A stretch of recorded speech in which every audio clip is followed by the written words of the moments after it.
Ujambo na karibu ndugu mpenzi msikilizaji mahali popote pale ulipo, nikitumai siku yako imeweza kukuwa njema. Ikiwa ni saa 10 masaa za Afrika Mashariki na kupokeza kwenye baadhi ya muktasari habari tulizokuandalia sasa hivi. Yafuatayo ni baadhi ya muktasari.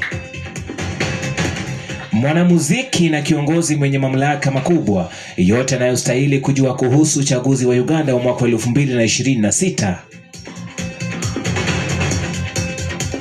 Kwingineko ni kwamba siri zinazozunguka operesheni ya kijasusi ya kumkamata Maduro zipo njiani. Pamoja na hayo na kupokeza kwamba hujambo na karibu, tuungane hadi tamati. Raia wa Uganda wanapojitayarisha kupiga kura Alhamisi wiki hii wanakabiliwa na uamuzi mzito: kuendeleza utawala wa rais ambaye angeingia katika muongo wa 5 madarakani au kumuunga mkono mgombea anayetafuta kutumia hamu ya mabadiliko yanayojitokeza miongoni mwa sehemu ya jamii.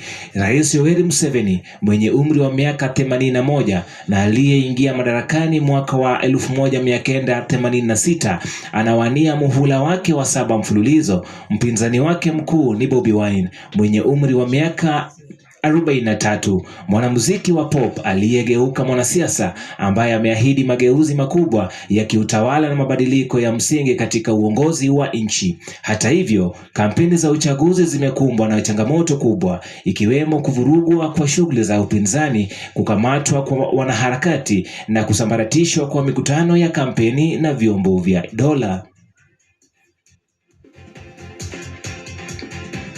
Kwingineko ni kwamba siri zinazozunguka operesheni ya kijasusi ya kumkamata Maduro zipo njiani. Mwanahabari wetu Debra Tinega anatuarifu zaidi.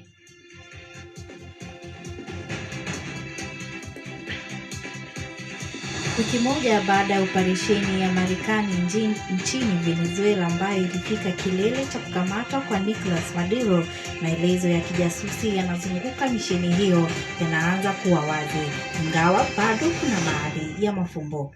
Misheni hiyo ilihitaji miezi kadhaa ya kupanga na kukusanya taarifa za kijasusi. Inaaminika mwezi Agosti, shirika la kijasusi la Marekani CIA lilituma kwa usiri timu ya maafisa nchini Venezuela.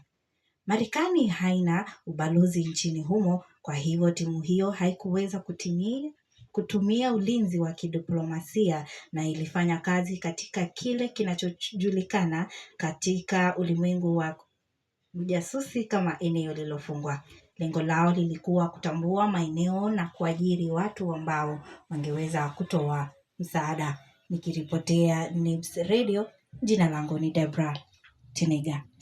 Na ripoti zake Debra Tinega ndio zinatukamilishia awamu ya sasa hivi, kwani tupatane tena saa 11 ambapo utapokea taarifa zizi kwa ufupi, kisha saa 1 utakuwa unapata habari kamili na msomaji wako Dennis Mutiso. Mimi ni Boston Nyawara na tutakuwa tunaendelea na shughuli zingine. Endelea kuiweka hapa ndani. Kumbuka Nibs FM kila wakati ndiko jungu la habari na burudani.